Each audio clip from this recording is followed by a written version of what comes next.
আসসালামু আলাইকুম। কেমন আছেন সবাই? সকালবেলায় ঘুম থেকে উঠে আমার বেবি বাহানা করতেছে যে ও আলু চিপস খাবে। তো এখানে দুই বেবি খুনসুটি এই কাঁঠালগুলো আমাদের বাড়ি থেকে আনছে।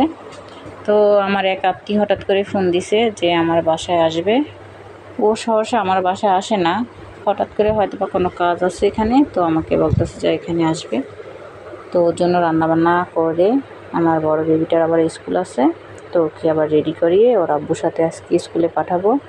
আজকে আর আমি যাব না, যেহেতু ওর আব্বুর আজকে ডিউটি ছিল না, তো ওর আব্বুর সাথে পাঠাই দিছি।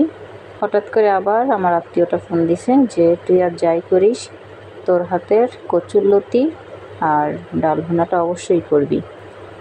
তো ওকে আবার ডাল ভুনা আর কচুরলতি খাওয়ানোর জন্য আবার চলে গেলাম রান্না করার জন্য। জানি না ওর কাছে আমার এই রান্নাটা কত ভালো লাগছে, সেজন্যই হয়তো বা বলছে। আমার কাছে অতটা আমার রান্না ভালো লাগে না, ওর কাছে ভালো লাগছে বিধায় ও হয়তো বা আমাকে বলছে। তো রান্না করতে করতে আমার হাজবেন্ড আবার আসছে, এসে বলতেছে মানে ডাকতেছে যে আসো তোমার জন্য কী আনছি দেখে যাও। তো এখানে আমার গাছগুলো একদম পচে গেছে। তো আমি দেখলাম যে আমার জন্য জাম নিয়ে আসছে, বলতেছে এগুলো তো জাম।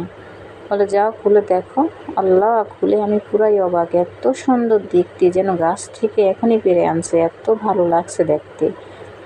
তো আমার ছোট বেবি আবার বলতেছে আম্মুর জন্য জাম আনছো, আমার জন্য কি আনছো? তো এখানে ওর আব্বু চকলেটের একটা বক্স হাতে দিয়ে বলতেছে দেখো তোমার জন্য এটা আনছি। ও বলতেছে হ্যাঁ এটা অনেক সুন্দর, এটা অনেক মজা হবে খেতে। তো আমার হাজবেন্ড আবার এই সবজিগুলো নিয়ে আসতে আসার সময়, তো এই সবজিগুলো গোছাতে গোছাতে আবার আমার আত্মীয় ফোন দিয়ে বলল যে সরি আমি আজকে আসতে পারবো না, যে কাজের জন্য আসছি ওই কাজটা আজ হবে না। তো নাস্তাগুলো আমি নিজেই খেয়ে ফেলছি। কেমনটা লাগে বলেন তো? এটা বললে এখন রান্নাবান্না করা শেষ, এখন এসব কথা বলতেছে। আল্লাহ হাফেজ।